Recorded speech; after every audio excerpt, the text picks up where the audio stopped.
ukuran dan kelenjar pencernaan. Pencernaan makanan merupakan proses mengubah makanan dari ukuran besar menjadi ukuran yang lebih kecil dan halus, serta memecah molekul makanan yang kompleks menjadi molekul yang sederhana dengan menggunakan enzim dan organ-organ pencernaan. Proses pencernaan makanan pada manusia dapat dibedakan menjadi dua. Yang pertama, proses pencernaan secara mekanik, yaitu proses perubahan makanan dari bentuk besar atau kasar menjadi bentuk kecil dan halus. Pada manusia dan mamalia umumnya, proses pencernaan mekanik dilakukan dengan menggunakan gigi. Proses pencernaan secara kimiawi atau enzimatis, yaitu proses perubahan makanan dari zat yang kompleks menjadi zat-zat yang lebih sederhana dengan menggunakan enzim.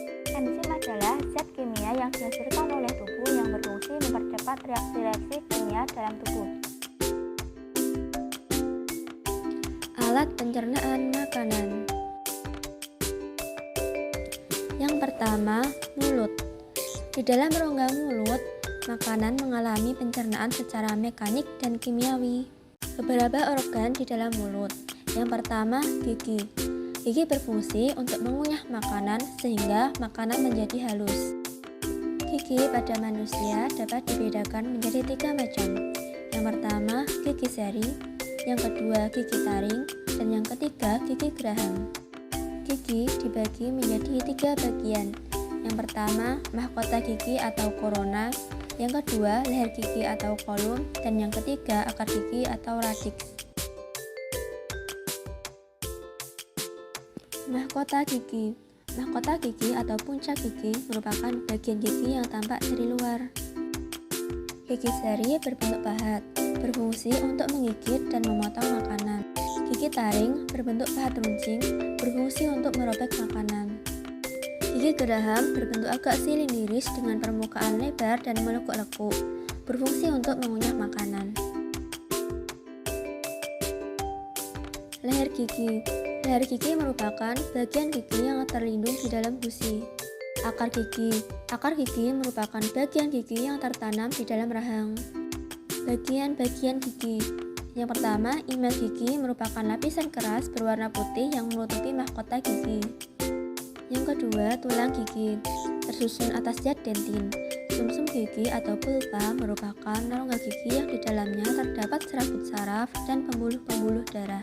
Itulah sebabnya, bila gigi kita berlubang akan terasa sakit, karena pada sumsum gigi terdapat saraf.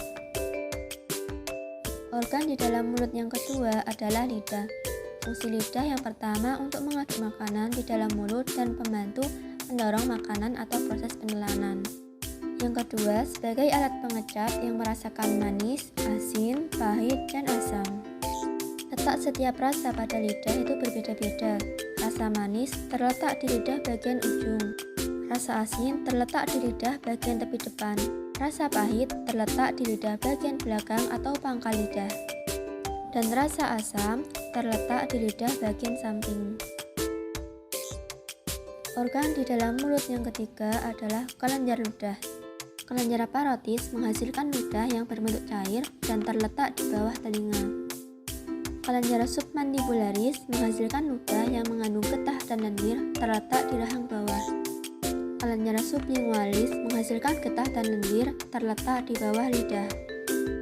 Ludah berfungsi untuk memudahkan penelanan makanan.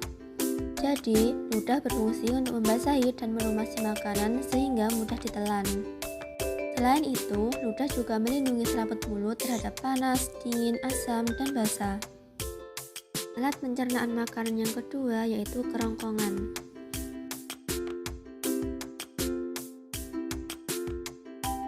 Kerongkongan atau esofagus merupakan saluran penghubung antara rongga mulut dengan lambung.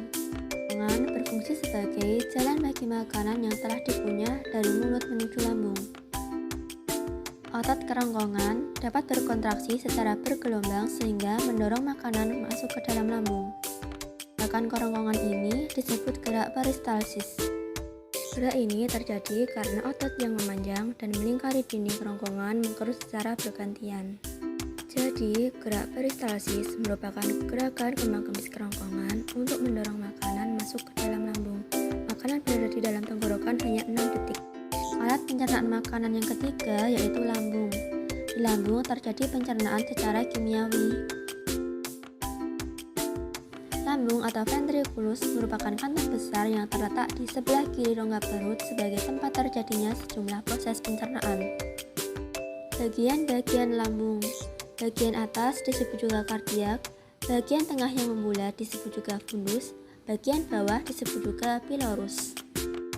Dinding lambung terdiri dari otot yang tersusun melingkar, memanjang, dan menyerong. Dinding lambung mengandung sel-sel kelenjar yang berfungsi sebagai kelenjar pencernaan yang menghasilkan getah lambung. Getah lambung mengandung air lendir atau musin, asam lambung, enzim renin, dan enzim pepsinogen. Getah lambung bersifat asam karena mengandung asam lambung. Asam lambung berfungsi membunuh kuman penyakit atau bakteri yang masuk bersama makanan dan juga berfungsi untuk mengaktifkan pepsinogen menjadi pepsin. Enzim renin berfungsi menggumpalkan protein susu atau kasein yang terdapat dalam susu. Selain menghasilkan enzim pencernaan, dinding lambung juga menghasilkan hormon gastrin yang berfungsi untuk pengeluaran atau sekresi getah lambung.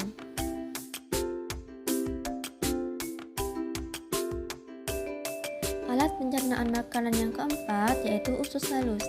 Di usus halus terjadi pencernaan secara kimiawi. Usus halus atau intestinum merupakan tempat penyerapan sari makanan dan tempat terjadinya proses pencernaan yang paling panjang. Usus halus terdiri dari usus 12 jari atau duodenum, usus kosong atau jejunum, usus penyerap atau ileum.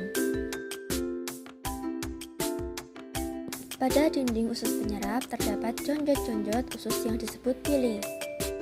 Berfungsi memperluas daerah penyerapan usus halus sehingga makanan dapat terserap lebih banyak dan cepat. Dinding villi dapat mengandung banyak kapiler darah dan kapiler limfe atau pembuluh getah bening limfe. Agar dapat mencapai darah, sari-sari makanan harus menembus sel dinding usus halus yang selanjutnya masuk pembuluh darah atau pembuluh limfe. Glukosa, asam amino, vitamin, dan mineral setelah diserap oleh usus halus melalui kapiler darah akan dibawa oleh darah melalui pembuluh vena porta hepar ke hati. Selanjutnya, dari hati ke jantung, kemudian diedarkan ke seluruh tubuh. Asam lemak dan gliserol bersama empedu membentuk suatu larutan yang disebut misel. Pada saat bersentuhan dengan sel villi halus, gliserol dan asam lemak akan terserap. Selanjutnya, asam lemak dan gliserol dibawa oleh pembuluh getah bening usus atau pembuluh gil dan akhirnya masuk ke dalam peredaran darah. Sedangkan garam empedu yang telah masuk ke darah menuju ke hati untuk dibuat empedu kembali. Vitamin yang larut dalam lemak diserap oleh usus halus dan diangkat melalui pembuluh getah bening. Selanjutnya, vitamin-vitamin tersebut masuk ke sistem peredaran darah. Umumnya, sari makanan diserap saat mencapai akhir usus halus. Sisa makanan yang tidak diserap secara perlahan akan menuju usus besar. Alat pencernaan yang kelima yaitu usus besar. Makanan yang tidak dicerna usus halus, misalnya selulosa bersama dengan lendir akan menuju ke usus besar menjadi fases. Dalam usus besar terdapat bakteri E. coli. Bakteri ini membantu dalam proses pembusukan sisa makanan menjadi fases. Selain membusukkan sisa makanan, bakteri E. coli juga menghasilkan vitamin K. Vitamin K berperan penting dalam proses pembekuan darah. Sisa makanan dalam usus besar masuk banyak mengandung air. Jika tubuh memerlukan air, maka sebagian besar air diserap kembali ke usus besar. Kembali air merupakan fungsi penting dari usus besar. Usus besar terdiri dari bagian yang naik, yaitu mulai dari usus buntu atau appendix, bagian mendatar, bagian menurun, dan berakhir pada anus. Perjalanan makanan sampai di usus besar dapat mencapai antara 4-5 jam. Namun, di usus besar, makanan dapat disimpan sampai 24 jam. Di dalam usus besar, fases didorong secara teratur dan lambat oleh gerakan peristalsis menuju rektum atau poros usus.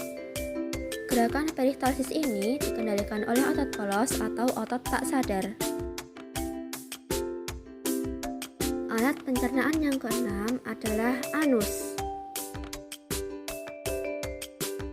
Anus merupakan lubang tempat pembuangan fases dari tubuh. Sebelum dibuang lewat anus, fases ditampung terlebih dahulu pada bagian rektum. Apabila fases sudah siap dibuang, maka otot sphinkter rektum mengatur pembukaan dan penutupan anus. Otot sphinkter yang menyusun rektum ada dua, yaitu otot polos dan otot lurik. Jadi, proses defekasi atau buang air besar dilakukan dengan sadar, yaitu dengan adanya kontraksi otot dinding perut yang diikuti dengan mengendurnya otot sphinkter anus dan kontraksi kolon serta rektum. Akibatnya, fases dapat terdorong keluar anus. Kelenjar pencernaan. Kelenjar ludah. Kelenjar ludah ialah kelenjar pencernaan yang pertama kali mencerna makanan ketika makanan masuk ke dalam mulut. Kelenjar ludah menghasilkan enzim tialin yang berguna untuk mengubah zat tepung menjadi gula. Kelenjar lambung. Kelenjar lambung ialah kelenjar pencernaan yang menghasilkan enzim asam klorida, renin, dan pepsin. Enzim pada lambung dihasilkan oleh dinding lambung. Asam klorida atau HCl dipengaruhi oleh hormon gastrin dan gerak refleks yang muncul ketika makanan masuk ke dalam lambung. Berikut enzim yang diproduksi oleh dinding lambung beserta fungsinya. Yang pertama, asam klorida atau HCl untuk membunuh kuman penyakit dan bakteri yang masuk bersama makanan. Yang kedua, renin untuk mengendapkan protein susu pada air susu yang hanya terdapat pada ASI. Yang ketiga, pepsin untuk mengubah protein menjadi pepton. Kelenjar hati. Kelenjar hati ialah kelenjar pencernaan yang terletak pada rongga perut sebelah kanan. Kelenjar hati ialah kelenjar pencernaan terbesar pada manusia yang berwarna merah kecoklatan. Pada bagian depan hati terdapat kandung empedu yang berguna untuk menampung cairan empedu sebelum disalurkan untuk mencerna makanan. Empedu dibuat dari perombakan sel-sel darah merah yang telah mati atau rusak.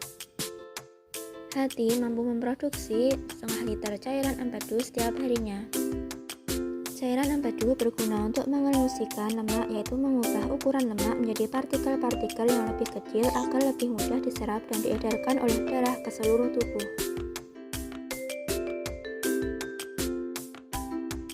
Kelenjar pankreas. Kelenjar pankreas ialah kelenjar pencernaan yang terletak di dalam rongga perut dekat lambung dan usus halus. Pankreas menghasilkan enzim pencernaan yang disalurkan ke dalam usus.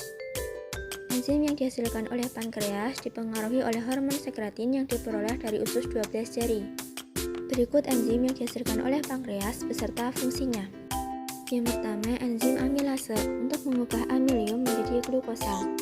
Yang kedua, enzim lipase untuk mengubah lemak menjadi asam lemak dan mengubah lemak menjadi gliserol. Yang ketiga, enzim tripsin untuk mengubah protein menjadi senyawa asam amino. Kelenjar usus. Kelenjar usus pada manusia dibedakan menjadi usus 12 jari dan usus halus. Pada usus 12 jari bermuara saluran getah pankreas dan saluran empedu. Empedu dihasilkan oleh hati dan ditampung di dalam kantung empedu. Selanjutnya, empedu dialirkan melalui saluran empedu ke usus 12 jari. Empedu mengandung garam-garam empedu dan zat warna empedu atau bilirubin. Garam empedu berfungsi mengelusikan lemak. Zat warna empedu berwarna kecoklatan dan dihasilkan dengan cara merombak sel darah merah yang telah tua di hati. Zat warna empedu memberikan ciri warna coklat pada fases.